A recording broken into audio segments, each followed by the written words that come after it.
Viewers, before we dive into this, storm drop your location and the local time in the comments. I want to know where you're tuning in from, because the story you're about to hear could happen anywhere.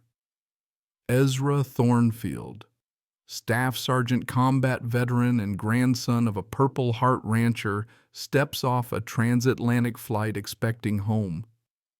What greets him isn't the embrace of familiar hills, but a battlefield dressed in surveyor paint. Fresh orange lines slice across century-old oaks like scars. Sold signs sprout where wildflowers once grew, and the crunch of boots over his family's soil makes his blood run cold. While Ezra was dodging mortars in Eastern Europe, an HOA president named Vivian Ashworth had sold off 800 acres of Thornfield Ranch for pennies on the dollar.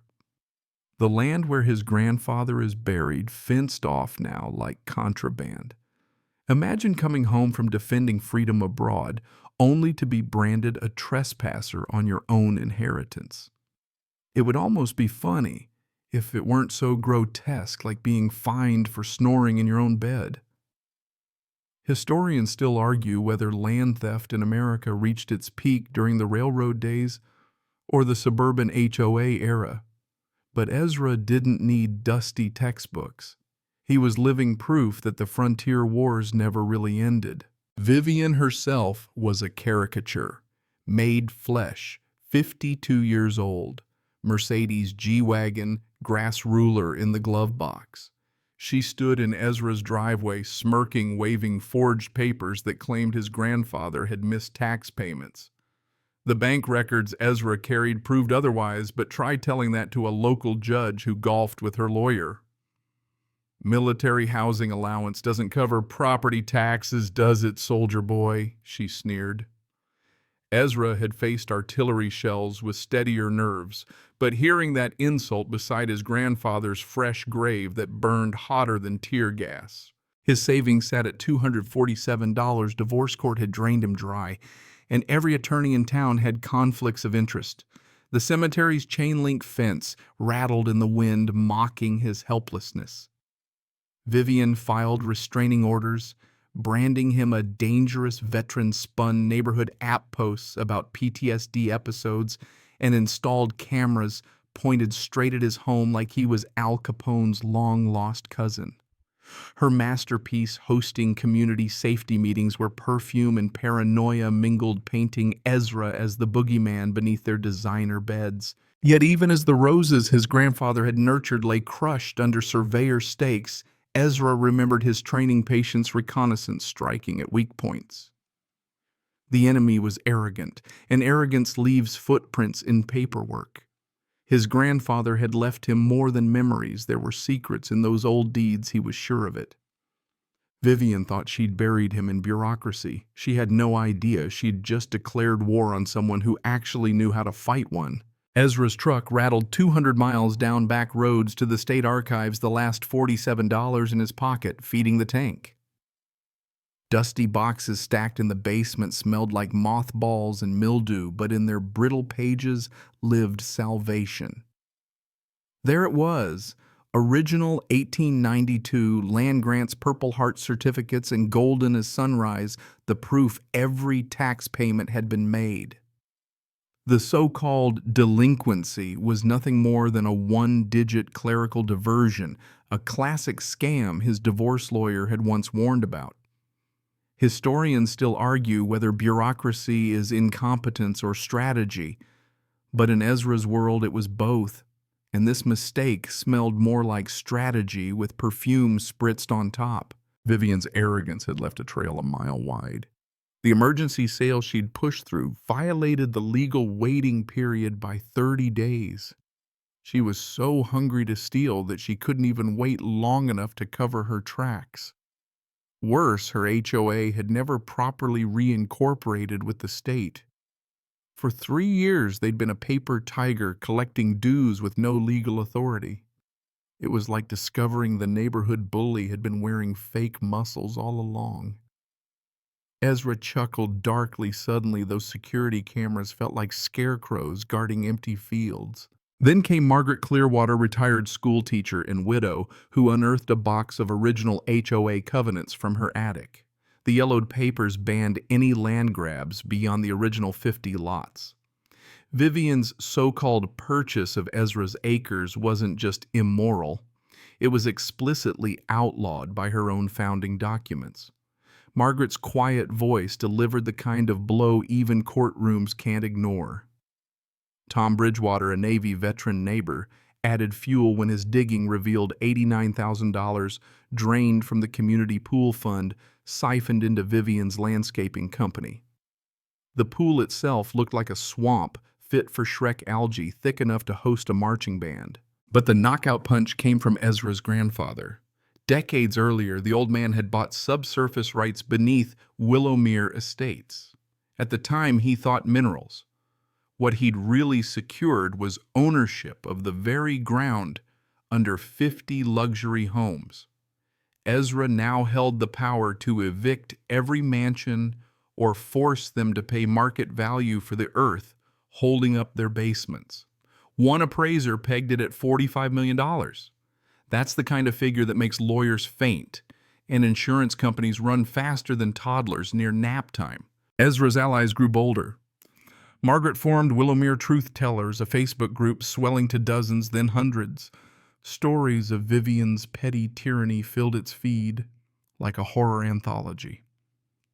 Tom joined Ezra at the library where Know Your Rights workshops drew standing room only crowds. Neighbors who once whispered now shouted. The archives, the covenants, the mineral rights, each piece fit into a war map sprawled across Ezra's grandfather's old desk. For the first time since he'd returned from deployment, Ezra felt not just cornered, but armed. Vivian thought she'd scripted his downfall. Instead, she'd authored her own undoing. The community center hummed with tension like a coiled spring.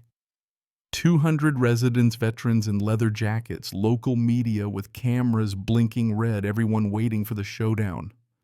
Vivian strutted in heels, clicking like gunfire on the linoleum, her $800 an hour lawyer sweating under the lights.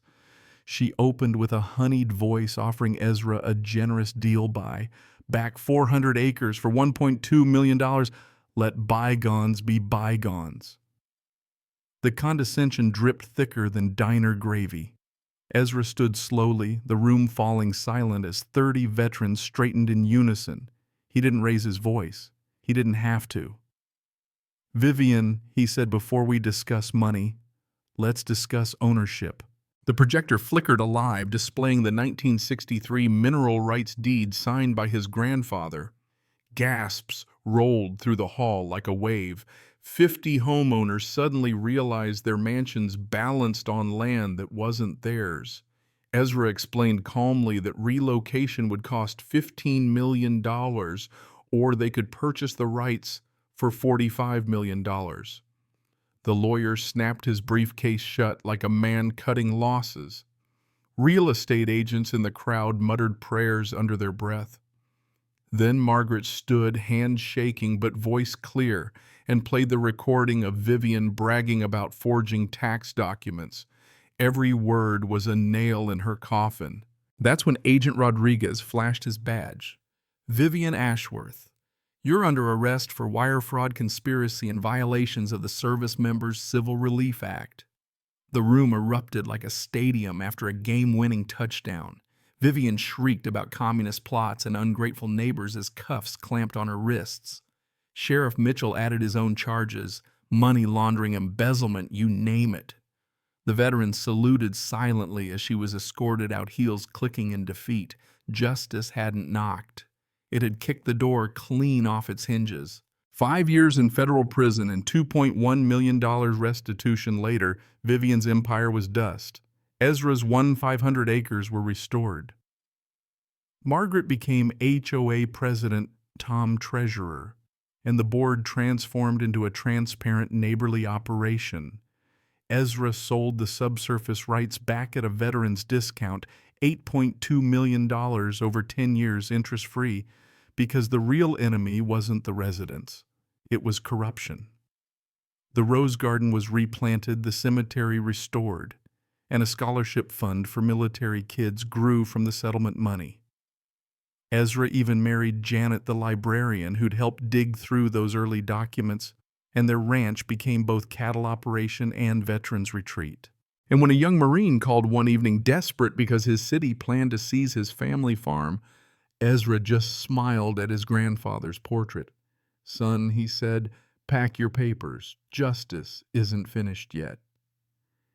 The wind chimes outside answered softly, as if the old man approved. Now the dust of battle settles, the story softens, and the edges blur into calm. The veterans' motorcycles that once roared like thunder fade into the hush of evening crickets. Ezra's ranch, once scarred by surveyor paint and shattered roses, now breathes in quiet dignity. The grass sways slow in the breeze, the rebuilt rose garden spilling fragrance that drifts through open windows like an old hymn. Even the cattle seem calmer grazing, as if they sense the land is finally safe again. Neighbors who once whispered rumors now share meals under string lights at the community center. Laughter replaces suspicion, and the meetings that were once battlefields have become potlucks where pies outnumber grievances. Margaret, steady as a school teacher on the first day of class, runs the HOA with kindness, while Tom tells the same corny Navy jokes that still make kids roll their eyes. Healing in its own messy way has taken root here. In Ezra's study, the war maps have been folded away, replaced by thank you letters from veterans who found hope in his fight. The wind chimes outside his window catch the sunset light, their song gentler now like a lullaby for a weary soul finally allowed to rest. He sits sometimes with Janet on the porch, the children playing nearby, and feels the weight of battles won give way to gratitude. Some stories end in chaos, but this one fades like embers glowing low, reminding us that even in the face of theft, lies and cruelty, justice can still prevail. So let the roses bloom, let the chimes sing, and let the quiet of evening carry you into your own peaceful night. Justice has spoken, and the land sleeps easy.